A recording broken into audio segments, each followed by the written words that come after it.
This morning it was chilly out, so I put this long sleeve shirt on, and my daughter asked, "Why are you wearing a shirt that says go fast?" I replied that it was an ancient philosophy from Silicon Valley.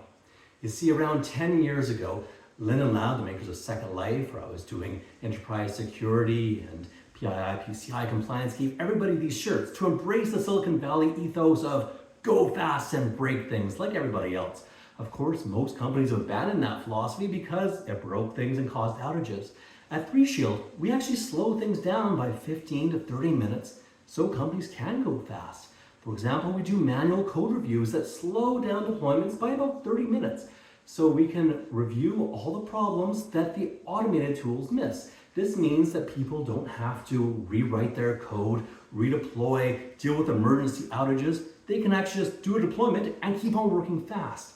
Similarly, when people want to install new software that we've never seen before, we slow down that installation by about 15 minutes so we can make sure it's not installing ransomware, isn't going to leak out client information or cause other problems that'll make a big outage in the company. They'll slow things down. So by slowing things down by 15 to 30 minutes, 3Shield actually makes companies go fast.